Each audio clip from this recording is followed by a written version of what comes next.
If you're going to become a business owner, get your mind to turn to being a business owner. A business owner is somebody who has to be absolutely self-independent and has to do everything, which means you need to know yourself very well.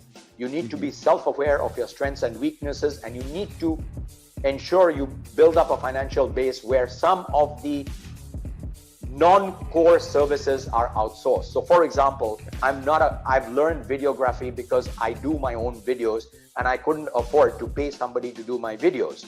Okay, great. But if I could, I would not have spent those hours doing my video editing. I would have actually outsourced to, India, Manila, or wherever, and just given the content and be done with it. So it helps build you focus on what's important, which is how do you do the prospecting, where do you do the networking, how do you become an authority leader. These are what's important.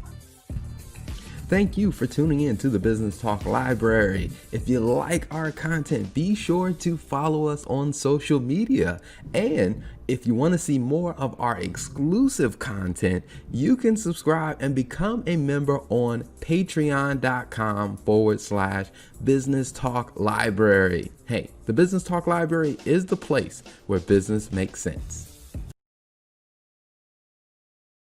Hi, I'm Terrell Turner, the host of the Business Talk Library, and today I have another great guest on, Joy Abdullah. And the reason why I think, this guest is great. One is he came from a referral from, another great guest, Fahim, that I had on. And, it's always great when you can just see, your network grow with great people as you just start meeting people and you start engaging. But I really like what his business is about with coaching. And in the area of as a marketing specialist, because that is a very important part about, business that we need to learn a lot more about. So welcome to the show, Joy. Thank you so much, Terrell. It's a pleasure. And I love the episodes that you do on your show.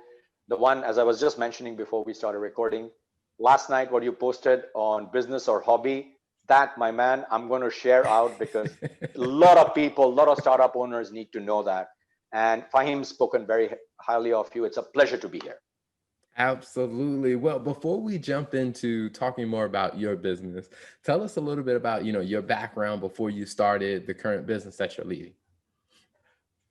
Well, I was in the rat race for 32 years, nearly going on to 33 years. So I come from a business planning and strategic marketing background. I've spent half my career, a little over half my career, about 18, 19 years in strategic planning and advertising agencies, working with the J. Walter Thompsons, the Leo Burnett's of the world, across quite a few places, India, Malaysia, Singapore, primarily Asia focused.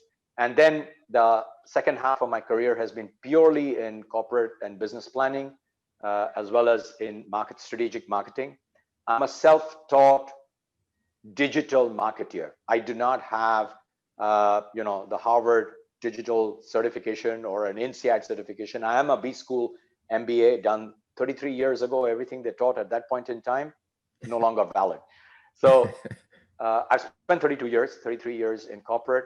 I've worked across about 8 industry verticals. I'm just trying to recall. Sometimes the memory fails. So I come purely looking at having done that 32 years of corporate. Where I arrived at was when I finished my gig in 2018, I had the choice of looking for a job. And I did go down to look for a new job. It's a separate story. And then I had this thing to say, hey, look, I want to do something where business, the way it's been done for the last 70, 80 years in our lifetime, doesn't sort of seem right. I came out, I was a head of marketing, a chief marketing officer level. I walked out of a contract and I said, now what? What impact have I created? And I guess that's the little bit of a bug that bites somebody who wants to create an impact. And it was by default that I went into, I'll use the word business. I still consider myself a startup. I have a strategic startup with a partner who's based in Singapore. I have my strategic marketing advisory with a partner who's based in Sydney. And the advantage of a digital world is you don't have to be where you are, or you don't have to be where I am physically. You can partner, you work around the time zones. So 3 years back, I started these 2 ventures. I've had huge amount of pains in doing it, but I have to tell you something. I've enjoyed every single moment, and the fun that I've had in these 3 years Awesome. through those pains is way, way, way ahead of anything I've enjoyed in my 30 years of career. To tell you, I mean, it's not the money. You make one deal, and that really keeps you going for the next 3 months. But it's the value to see a client turn around and say, "Wow, I did not see this perspective. You've just given me 4 to 5 years of business longevity, Wow. sustainability in a very volatile world." And I think that in terms of words, in terms of an emotional feeling of satisfaction, is amazing. It really makes your life worth it, if I may say. So that's who I am. Awesome. I look Awesome. at marketing very differently. I flip it. I'm a British national of Indian origin. And a fun fact that your viewers might like, I have a mini UN in my family. So I have two of my elder kids who are Indian. I'm British. My wife and my two younger kids are Malaysian. So there you go. That's joy. That is quite the interesting mix there. Now, there's a couple of things that you mentioned in kind of your background that I wanted to ask kind of a follow-up question on. I mean, the first one was, being a self-taught in the digital marketing space. Like you said, I mean, Yeah. graduated from school, 30 plus years ago. So everything that's going on now, like, how did you find it, you know, relearning the new approaches to marketing compared to what you had done for like 30 years? Terrell, bear with me for a minute because I need to share a small backstory so you'll understand Okay. where I call it the love affair with marketing comes in. So when I was doing my B school, I was specializing in finance, and my career path, in many, many Asian Indian families, you have one of these things where your dad sort of decides your child's career path, so to speak. All right. So Hmm. that's a cultural impact. So I was specializing in finance. I was majoring in finance. I was going into M&A, mergers and acquisitions, and Forex. These are the two areas. I had a career that was going into banking after B school. And as I was doing my fourth semester, finishing off my 2 years of my MBA, for the first time, we had a global ad agency coming into the campus to do some campus recruitment. And I did my MBA from India. So it was a big hoo-ha back then, 33 years ago, where 35 years ago, having a big ad agency coming in, everybody from the marketing discipline was vying to get onto that campus interview session. And my minor was marketing, and the head of the marketing faculty called me in and he said, "Joy, I want you to attend this interview." Long story short, I mean, I had a lot of these things with him. That was the gentleman who actually set me on my career path, because I must say he's no longer there alive today, but he spotted something inside that I myself had no idea. And I went through a career of nearly 16, 17 years before I realized I actually bloody love what I do. Oh, wow. And oh, sorry, bleep. I said the wrong And now word you're on good. podcast. So I got recruited. I got hired, and because I know at that point in time, I knew four languages across the subcontinent languages, and English being literally a mother tongue. The company placed me from London. They placed me back into Delhi. From Delhi, I went to Islamabad in Pakistan, managing various businesses. And as I joined that company, 2 years just went by even before I blinked. I mean, one fine day I blinked and I realized, hey, I'm 2 years into my career, and that's it. I took to marketing like duck takes to advertising, duck takes to water. I didn't know anything about advertising. I learned. So why I share this story is the curiosity of how things work and how people behave was something that made me take marketing as a minor in place of taking human resource or people management Wow. with finance. So normally the guys in my batch, my time, my era were, if you're doing my finance and going into a CFO with a double qualification as a CPA, you would bolster that with a little bit of human resource kind of qualification Okay. so that you straddle the people management and the financials of a business. Okay. I was one of those mavericks who said, no, I think the world lies, with people, but you're approaching this long. It lies with the hopes and aspirations of an individual, which drives the connectivity with a brand and a product. And so I took marketing. And that's the backstory to what helps me to learn. The curiosity, Okay. So I come from an era where when I started working, we would use electronic typewriters. Okay. Wow. And today, Okay. you know what all we use all over the place, right? In terms of communication, it's Telegram, it's Zoom on, laptop, on phone, whatever it is. So I taught myself with technology as technology started coming in. And then being in marketing, there are a lot of the technologies, I would say about 12 to, 12 years is when marketing technology started scaling, going up, really coming into play. That's around the time when social media started getting traction as a Okay. marketing tool. And as social media started getting traction, there's new technologies came in. So, you had the old fashioned CRM systems and you'd run Hmm. it on an Excel backsheet and upload it to automate some stuff. And today, those are like archaic. They're like, Yeah. not even generation one. So it's that curiosity of how does this work? Why does this work? And what I do is I flip it. I look at technology and I say, how am I reacting to it? What's the benefit to it? And then I flip it over to how the customer is going to use it. Quick example. You and I both use Calendly. Hmm. Now, we could both use a Google Calendar, but the thing is going to be, we're going to have to exchange 5 or 6 emails, spend five Yeah. or 6 minutes writing those emails. Finally, we get down on date X, time Y. Then we got to look somewhere and check the time zone difference and everything, and then send out a calendar invite. Get what I mean?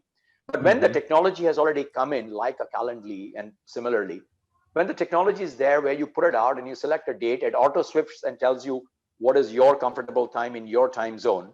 And you see, hey, there's a match with Terrell's time and my time. Yeah, it's your night yesterday and my morning today, but hey, we can talk. Boom, you Yeah. select, you're done. What that does is it saves those 5 days and 5 minutes of time. When you save that 5 minutes of time, you're making Hmm. somebody's life easier. And that's the Yeah. perspective I come from. What in technology and what in the approach in the activity can make life better for the customer, because everybody's rushed, everybody's hassled, everybody's got pains, everybody's got thing. Remember, I started off introducing myself saying, just call me Joy. The Yeah. objective individually is, can I touch you and give you a bit of joy? And joy doesn't mean literally happiness and fulfillment. It just means, wow, he made my life easier. It's simple. Click on Hmm. this, I've got my appointment. Boom, done, out. Wow. And that attitude has stayed with me. So I've never been a fan after I've done my, B school and everything. I've never been a fan, and I've worked in higher ed for 7 years. I've never really been a fan of a paper degree. I've always Gotcha. been a proponent of what we used to call in our era apprenticeship. You have a master and you have the learner. So the Hmm. learner works with the master 24 hours of the day and learns the trade and then improves on it.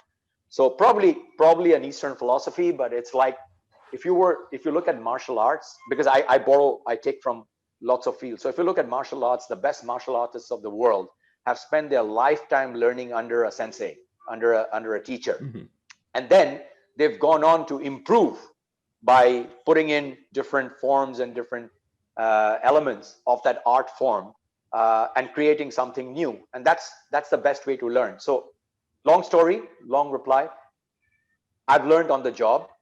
I need to learn. I need to know how it adds benefit to my customer, to have that experience in order to use that effectively in marketing. And that's what I take Gotcha. to my clients.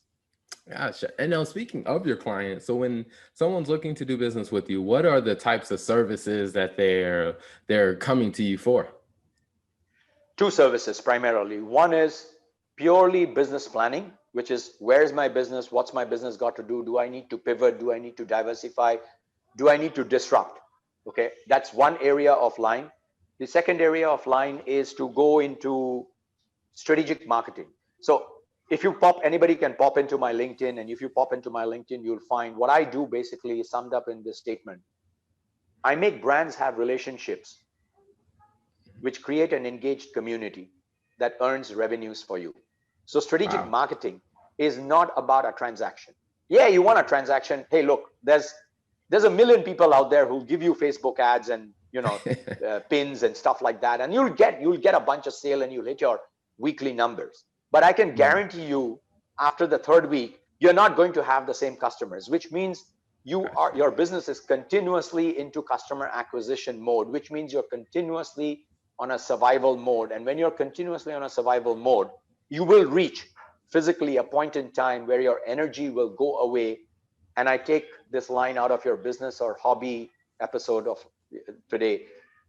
It becomes a hobby, it's not a business, because a business needs to be made sustainable. It needs to run on a process that helps it earn revenues without you working the business. You're supposed Yeah. to be working on the business, not in the business. And I'm talking from a business owner perspective. So Gotcha. people come to me for those two. And by and large, they're still, after 3 years, there's a lot of confusion. A lot of people approach me for, okay, 70% of the leads that I generate are for digital advertising. Let me be very, very clear in my speak here. They approach it that I want some marketing help, but when you drill down to the second round of conversation, it's actually digital advertising / communication, right? Okay. What I do is I create a strategy that helps you and your team find the purpose the business exists for. And it's a little bit more than making the next $1.5 million. That's good. You can make that money at a certain time point. The question I ask is, what are you going to do after you've got your yacht and your Learjet and you've got your Gotcha. Beverly Hills bungalow? What are you going to do? What's going to drive you? Let's talk from there to do your business today. And that's purpose. So that's the Gotcha. strategic side. The 25% of people that comes in, I lose. If you make that 25 into 100, I say I lose. People walk away. 80 people walk away because they are not ready mentally in their attitude to take certain leaps that are required for that Mhm. kind of transformation or that kind of Gotcha. change. The two guys I have, I love them because they stay with me, work with me for a year. 8 months is what I take to deliver performance. And I've got a 3-step process that I've walked them through.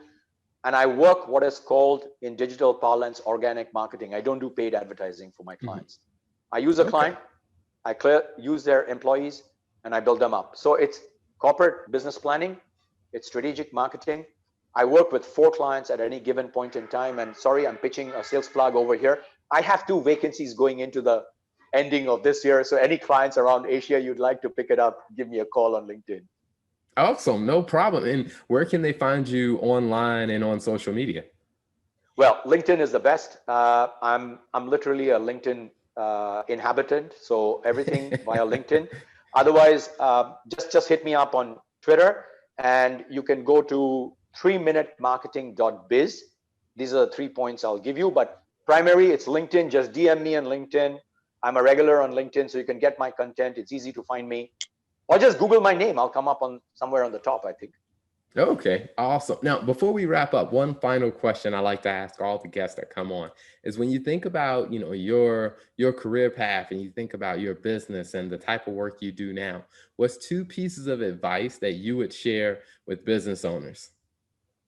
First, for corporate professionals out there who are running the rat race, if you're anywhere 15 years and above, start focusing your time and your energy on starting something that you're really passionate about. Get yourself a coach, get yourself a mentor, get yourself a group of people outside of your coworkers and your family members who are able to help you pinpoint what's really your thing. And it could be anything. You could be a car salesman who suddenly decides, hey, I need to go and make lasagna. You become a chef. It's as diverse as that. But if you're 15 years and above, please, please, please do this to find out what's your passion and start something online. Today, to do something online, it's very easy. That's my first tip. Why?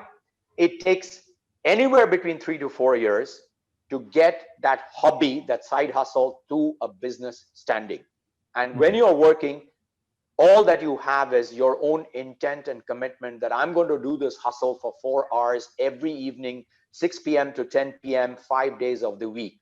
Trust me, if you want to build it up, that gives you a fantastic base to start off and become your own boss, to use a cliche, right? Gotcha. Second piece of advice: no matter how senior you are, and whether you're CEO, chairman of the board, or whatever you are at the end of the day in a corporate, any business entity, you are a number.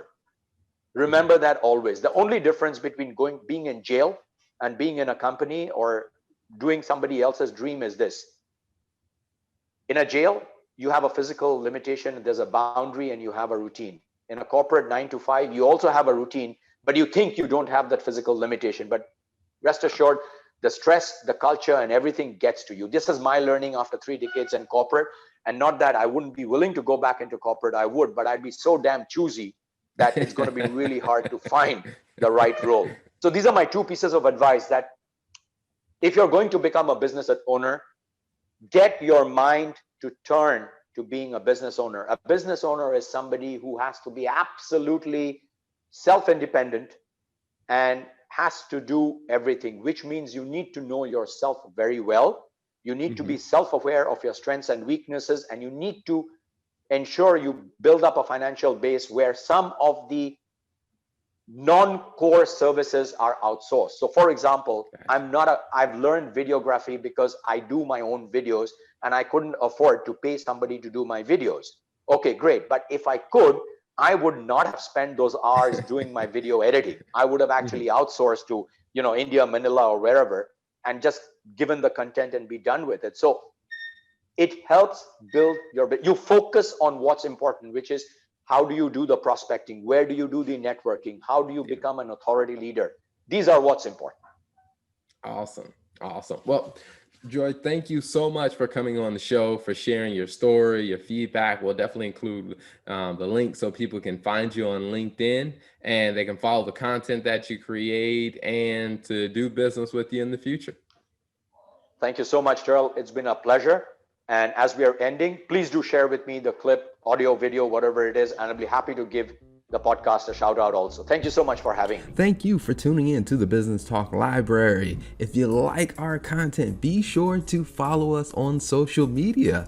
And if you want to see more of our exclusive content, you can subscribe and become a member on patreon.com/Business Talk Library. Hey, the Business Talk Library is the place where business makes sense.